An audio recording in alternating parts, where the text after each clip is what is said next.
Hello, dear students. My name is Irina Stitsuk, and I'm happy to give at your consideration the lecture called The Risk Factors and Screening of Main Chronic Non-Epidemic Diseases in Children by the Department of General Practice, Family Medicine of Zaporizhzhia State Medical University. First of all, I would like to remind you that non-communicable diseases, or NCDs, also known as chronic diseases, are not passed from person to person. They are of a long duration and generally slow progression. The four main types of non-communicable diseases are cardiovascular diseases, like heart attacks and stroke, cancers, chronic respiratory diseases, and diabetes. Risk factor is a factor such as a habit or environmental condition that predisposes an individual to develop a particular disease. Evaluated risk factors for cardiovascular diseases in children are the following: family history, age, gender, nutrition or diet, physical inactivity, tobacco exposure, blood pressure, lipids, overweight or obesity, diabetes mellitus, predisposing conditions, metabolic syndrome, inflammatory markers, perinatal factors. Children at high risk category have the following conditions: manifest coronary artery disease, age of 30 years, clinical evidence, T1DM or T2DM, chronic kidney disease, end-of-stage renal disease, or post-renal transplant, post-orthopic heart transplantation, Kawasaki disease with current coronary aneurysms. Moderate risks include accelerated atherosclerosis, pathophysiologic evidence, Kawasaki disease with regressed coronary aneurysms, chronic inflammatory disease, human immunodeficiency virus infection, or nephrotic syndrome. The risk factors and risk behaviors that accelerate the development of atherosclerosis begin in childhood, and there is increasing evidence that risk reduction delays progression towards clinical disease. Measures of subclinical atherosclerosis have developed, including the demonstration of coronary calcium on electron beam computed tomography imaging, increased medial thickness in the carotid artery assessed with the ultrasound, endothelial dysfunction with brachial ultrasound imaging, and increased left ventricular mass with cardiac ultrasound. These measures have been assessed in young individuals with severe abnormalities or individual risk factors. In adolescents with marked elevation of LDL cholesterol due to familial heterozygous hypercholesterolemia, abnormal levels of coronary calcium, increased CIMT, and impaired endothelial function have been demonstrated. Children with hypertension have been shown to have increased CIMT, increased left ventricular mass, and eccentric left ventricular geometry. Children with type 1 diabetes mellitus have significantly abnormal endothelial function and increased CIMT. Children and young adults with a family history of myocardial infarction have increased CIMT, higher prevalence of coronary calcium, and endothelial dysfunction. Endothelial dysfunction have been demonstrated by ultrasound and plethysmography in association with cigarette smoking, passive or active, and obesity. In obese children, improvement in endothelial function occurs with regular exercise. Left ventricular hypertrophy at levels associated with excess mortality in adults has been demonstrated in children with severe obesity. Risk factors tracking from childhood to adulthood exist for all the major risk factors. Obesity tracks more strongly than any other risk factor. For cholesterol and blood pressure, tracking correlation coefficients in the range of 0.4 have been reported consistently across many studies, correlating these measures in children from 5 to 10 years of age with results from 20 to 30 years later. Having cholesterol or blood pressure levels in the upper portion of the pediatric distribution makes having these as adult risk factors likely, but not certain. Those who develop obesity have been shown to be more likely to develop hypertension or dyslipidemia as adults. Tracking data on physical fitness are more limited. Physical activity levels do not track, but not as strongly as other risk factors. By its addictive nature, tobacco use persists into adulthood, though approximately 50% of those who have ever smoked eventually quit. Type 1 diabetes mellitus is a lifelong condition. The insulin resistance of type 2 diabetes mellitus can be alleviated by exercise, weight loss, and bariatric surgery, but the long-term outcome for type 2 diabetes mellitus diagnosed in childhood is not known. As above, risk factors clusters such as those seen with obesity and the metabolic syndrome have been shown to track from childhood into adulthood. A family history of CVD represents the net effect of shared genetic, biochemical, behavioral, and environmental components. In adults, epidemiologic studies have demonstrated that a family history of premature coronary heart disease in a first-degree relative, heart attack, treated angina, percutaneous coronary catheter interventional procedure, coronary artery bypass surgery, stroke, or sudden cardiac death in a male parent or sibling before the age of 55 years, or a female parent or sibling before the age of 65 years, is an important independent risk factor for future CVD. The process of atherosclerosis is complex and involves many genetic loci and multiple environmental and personal risk factors. Nonetheless, the presence of a positive parental history have been consistently shown to significantly increase baseline risk for CVD.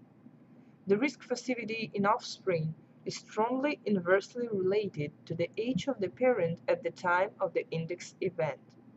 The association of a positive family history with increased CV risk has been confirmed for men, women, and siblings, and in different racial and ethnic groups. The evidence review identified all randomized controlled trials, systematic reviews, meta-analysis, and observational studies that addressed family history of premature atherosclerotic disease and the development and progression of atherosclerosis from childhood into young adult life. Physical activity is any bodily movement produced by contraction of skeletal muscle that increases energy expenditure above a basal level. Physical activity can be focused on strengthening muscles, bones, and joints, but because these guidelines address CV health, the evidence review concentrated on aerobic activity and on the opposite of activity, sedentary behavior. There is strong evidence for beneficial effects of physical activity and disadvantageous effects of sedentary lifestyle on the overall health of children and adolescents across a broad array of domains. Conditions under which children less than 3 years old should have blood pressure measured. History of prematurity, very low birth weight, or other neonatal complication requiring intensive care. Congenital heart disease, recurrent urinary tract infections, hematuria or proteinuria, non-renal disease or urologic malformations, family history of congenital renal disease, solid organ transplant, malignancy or bone marrow transplant, treatment with drugs known to raise blood pressure, other systemic illnesses associated with hypertension, evidence of increased intracranial pressure. In epidemiologic surveys of children and adolescents over the past 20 years, blood pressure levels are increasing, and the prevalence of hypertension and prehypertension is increasing, explained partially by rise in obesity. Breastfeeding and supplementation of formula with polyunsaturated fatty acids in infancy are both associated with lower blood pressure at follow-up. A DASH-style diet, which is rich in fruits, vegetables, low-fat or fat-free dairy products, whole grains, fish, poultry, beans, seeds and nuts, and lower in sweets and added sugars, fats, and red meats than typical American diet, is associated with lower blood pressure. The Child 1 diet, combined with the DASH eating plan, is an appropriate diet for children. Lower dietary sodium intake is associated with lower blood pressure levels in infants, children, and adolescents. Losartan, amlodipine, felodipine, fosinapril, lisinopril, metoprolol, and valsartan can be added to the list of medications that are tolerated over short periods and can reduce blood pressure in children from ages from 6 to 17 years, but predominantly are effective in adolescents. For African American children, greater doses of fosinapril may be needed for effective blood pressure control. Observational studies have identified sample populations that are at special risk for obesity as follows. Children with body mass index between the 85th and 95th percentiles. Children in whom there is a positive family history of obesity in one or both parents. Early onset of increase in weight beyond that appropriate for increase in height.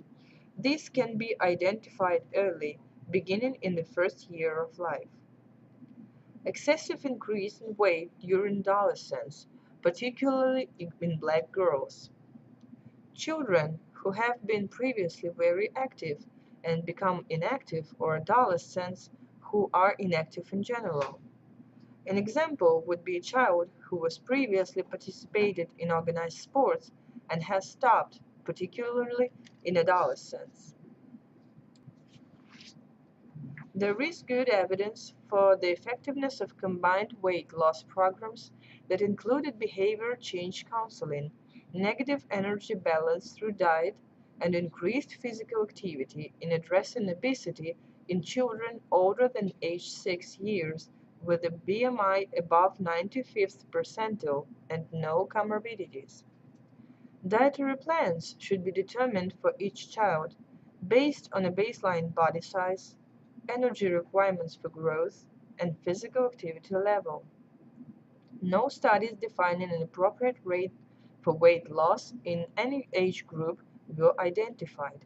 For those with a BMI above the 95th percentile without comorbidities, the recommended weight maintenance result in decreasing BMI as age increases.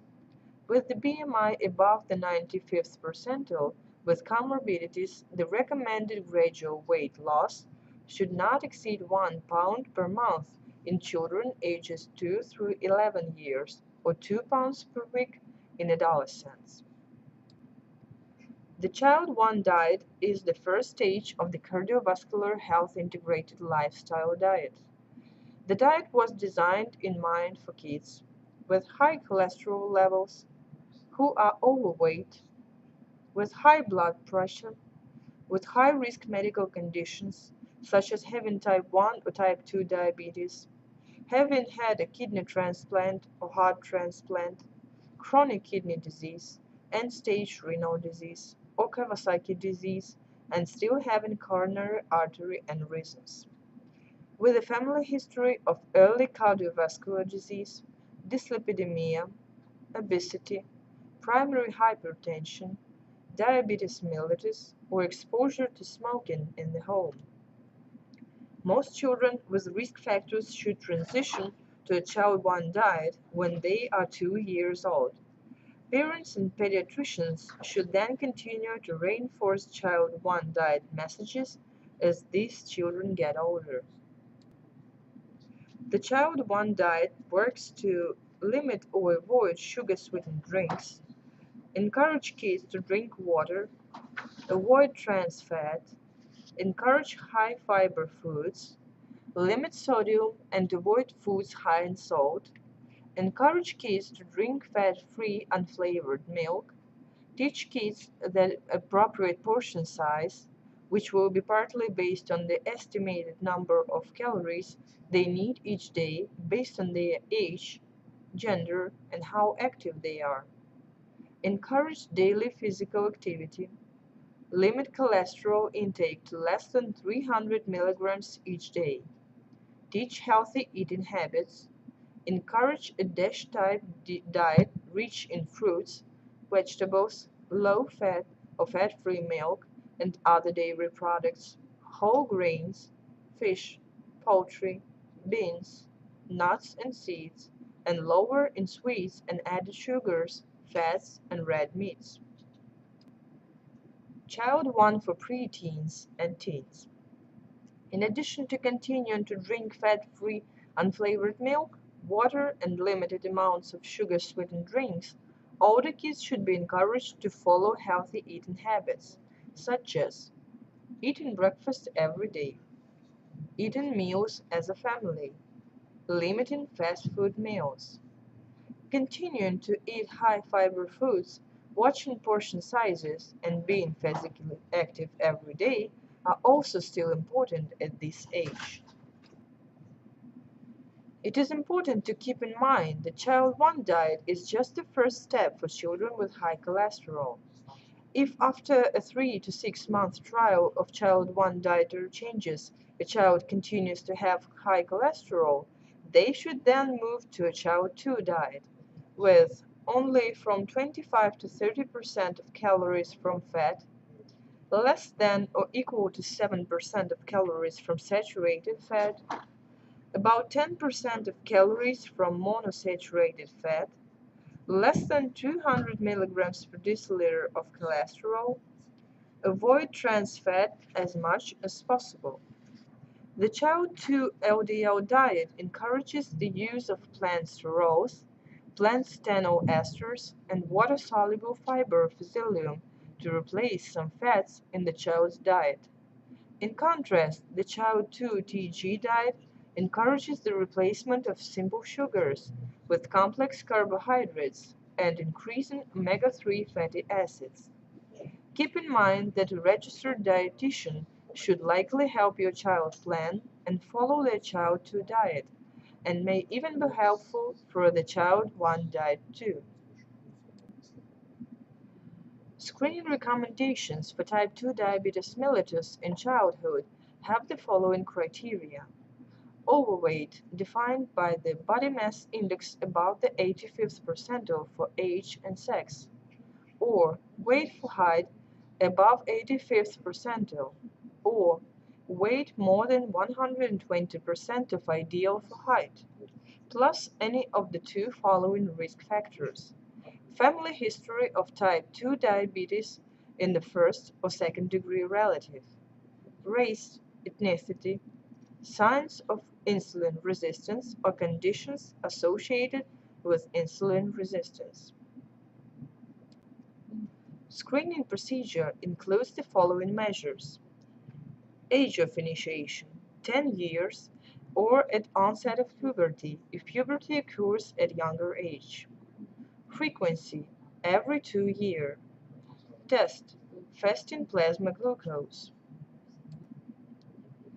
Acceptable, borderline high, and high plasma lipid, lipoprotein, and apolipoprotein concentrations for children and adolescents are shown on this slide. Please note, values given are in milligrams per deciliter.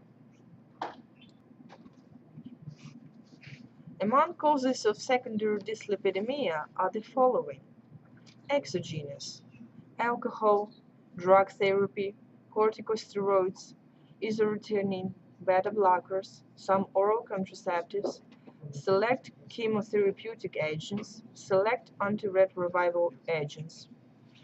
Endocrine metabolic causes: hypothyroidism, hypopituitarism, diabetes mellitus types 1 and 2, pregnancy, polycystic ovary syndrome, lipodystrophy, acute intermittent porphyria, renal, chronic renal disease, hemolytic uremic syndrome, nephrotic syndrome, infections, acute viral or bacterial infection, human immunodeficiency virus infection, hepatitis, hepatic, obstructive liver disease or cholestatic conditions, biliary cirrhosis, Alagille syndrome, inflammatory disease, systemic lupus erythematosus, juvenile rheumatoid arthritis, storage diseases, glycogen storage disease, Gaucher's disease, cystine storage disease, juvenile Tay-Sachs disease, Niemann-Pick's disease. Among other causes are Kawasaki disease, anorexia nervosa, post-solid organ transplantation, childhood cancer survivor, progeria, idiopathic hypercalcemia, Klinefelter syndrome, Werner's syndrome.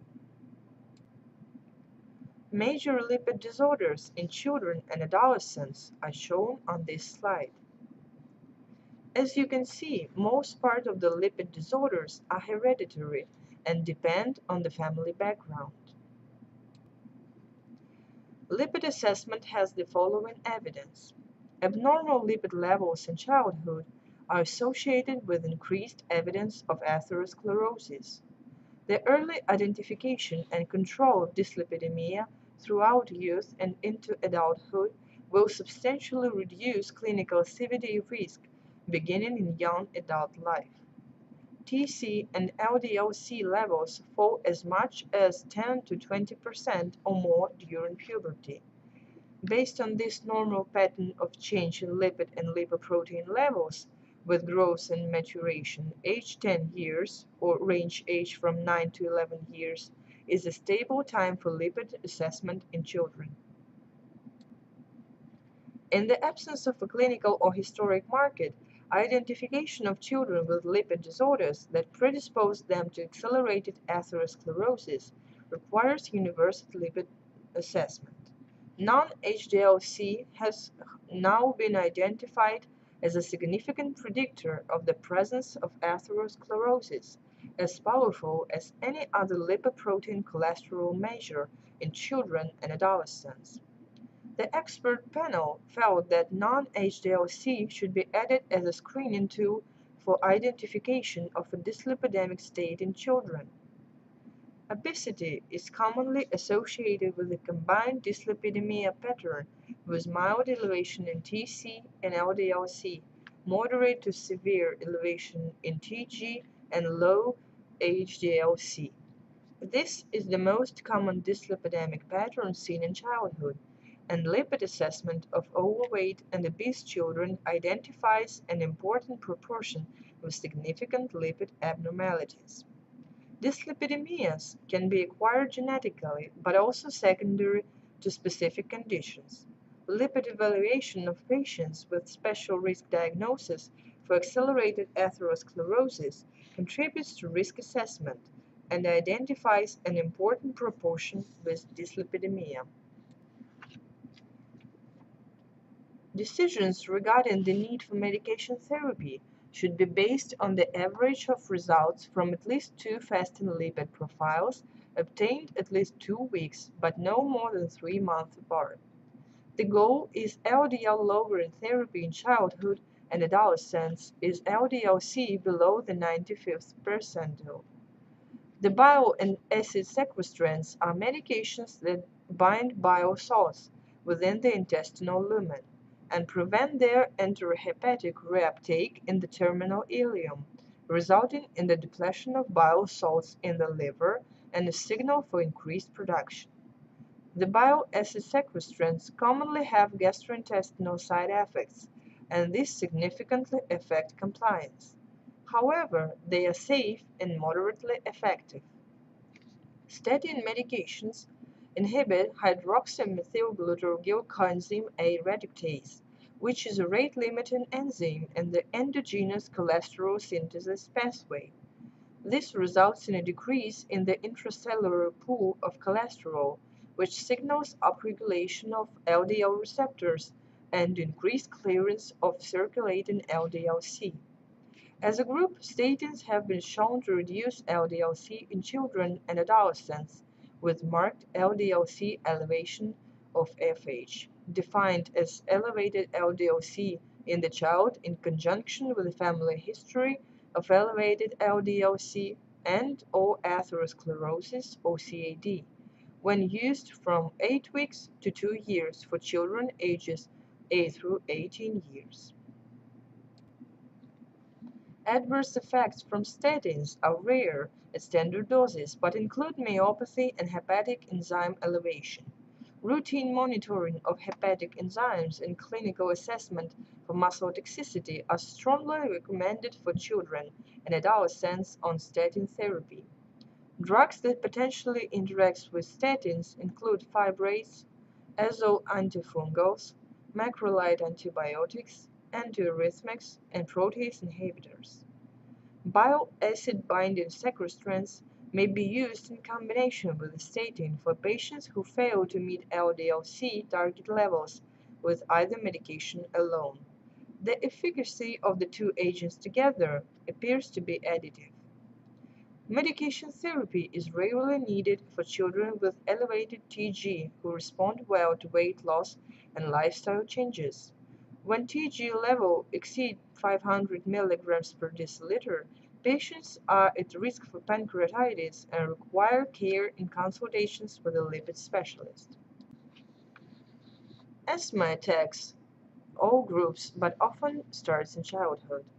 It is a disease characterized by recurrent attacks of breathlessness and wheezing, which vary in severity and frequency from person to person. In an individual, they may occur from hour to hour and day to day. This condition is due to the inflammation of the air passages in the lungs and affects the sensitivity of the nerve endings in the airways, so they become easily irritated. In an attack, the lining of the passages swell, causing the airways to narrow and reducing the flow of the air in and out of the lungs. It is well established that asthma is a variable disease. Asthma may vary among individuals and its progression and symptoms may change within the individual's experience over time. The course of asthma over time, either remission or increase in severity, is commonly referred to as the natural history of the disease. It has been postulated that the persistence of increase of asthma symptoms over the time is accompanied by a progressive decline in lung function. Recent research suggests that this may not be the case. Rather, the course of asthma may change markedly between young children, older children, and adolescents and adults, and this variation is probably more dependent on age than on symptoms. Most of the deficits in lung function growth observed in children who have asthma occur in children whose symptoms begin during the first 3 years of life, and the onset of symptoms after 3 years of age usually is not associated with significant deficits in lung function growth. Thus, a promising target for intervention designed to prevent deficits in lung function and perhaps the development of more severe symptoms later in life would be children who have symptoms before 3 years of age and seem destined to develop persistent asthma. However, it is important to distinguish this group from the majority of children who wheeze before 3 years of age and do not experience any more symptoms after 6 years of age. Until recently, no validated algorithms were available to predict which children among those who had asthma-like symptoms early in life would go on to have persistent asthma. Data obtained from long-term longitudinal studies of children who were enrolled at birth have generated such predictive index. It identifies the following risk factors for developing persistent asthma among children younger than 3 years of age who had 4 or more episodes of wheezing during the previous year. either one of the following: parental history of asthma, a physical diagnosis of atopic dermatitis, or evidence of sensitization to air allergens, or two of the following: evidence of sensitization to foods, more than 4% peripheral blood eosinophilia, or reason apart from colds. As a conclusion, I would like to mention that chronic diseases require chronic care management, as do all diseases that are slow to develop and of long duration. Thank you for your attention.